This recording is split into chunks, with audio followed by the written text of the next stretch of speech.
Salvation is my best gift ever. You're the tree of life. I was lost, now I am found. Hashize amezi 5 nkoze video ku gusubira mu gihugu cya Israel kw'abanya-Israel hari mu kwezi kwa 10 2021. Iyo video yavugaga ku bintu bigomba kuba byose hamwe mbere yuko umukiza umwami wacu Yesu Kristo agaruka. Bimwe muri ibyo bintu navugaga, icyo navugagaho cyane ni ikinyoma cyuko abantu bo muri Israel bagiye gusubizwa mu gihugu cyabo cya Israel. Tuzi ko mu 1948 bari abanyaburayi babaga hariya bajya muri Israel. Uko byagenze biri muri video hasi, uko bivuga iyo video namaze imisi nkoze mu kwezi kwa 10 2021. Iyo video mvuga neza ibintu bigomba kuba mbere yuko Kristo agaruka, kandi niho mvuga mu 1948 bavuga ngo abantu baratahukanywe bavuye mu mpande zose z'isi bakajya muri Israel. Mvugamo neza uko byahimbwe ari ikinyoma cyambaye gusa. Icyo kinyoma rero cyambaye gusa nicyo tugiye kureba uyu munsi. Ikinyoma cyambaye gusa cyuko abantu ubwoko bw'Imana buzatahukanwa muri Israel. Nuko icyo tugiye kuvuga uyu munsi.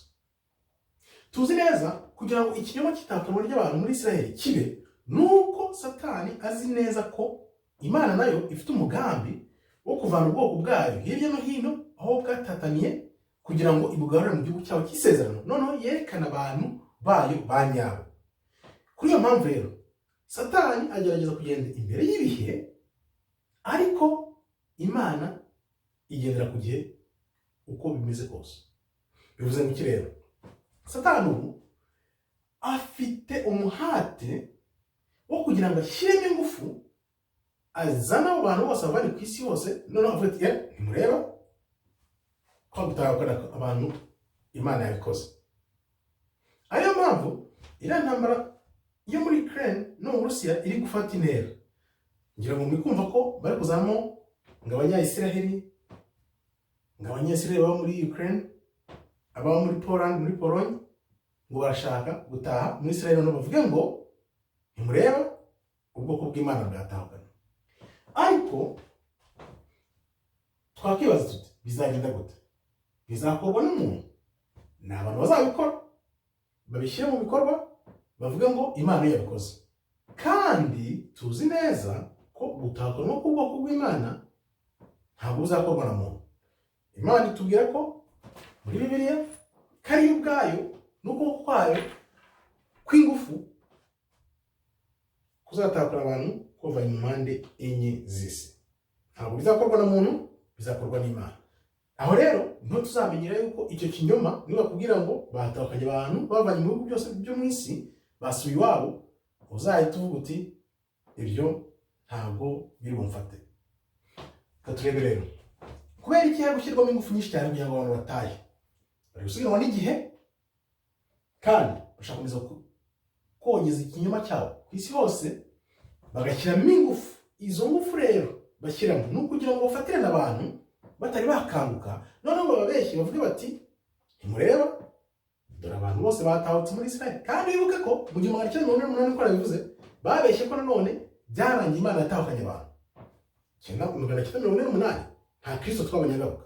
Ni ukuvuga ngo kugira ngo abantu bazaze muri kiriya gihugu batahuke uko Imana ibishaka, nuko Kristo azaba yagarutse, noneho bigakorwa n'Imana ubwayo atari abantu.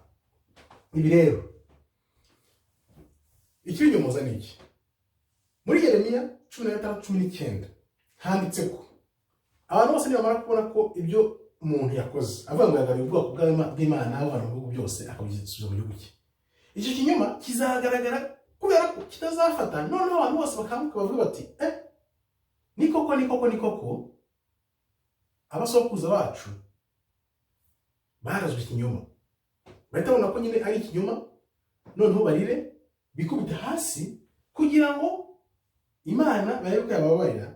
Ariko ba nyiri ikinyoma bazaba barafashe benshi ubwate atari kuzirika imigozi, ahubwo ari imigozi yo mu bwenge n'imitekerereze.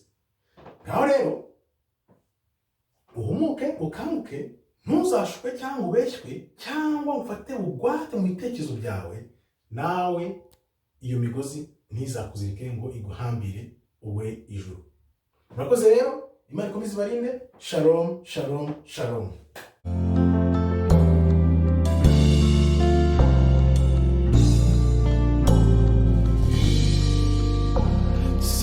Salvation is my best gift ever.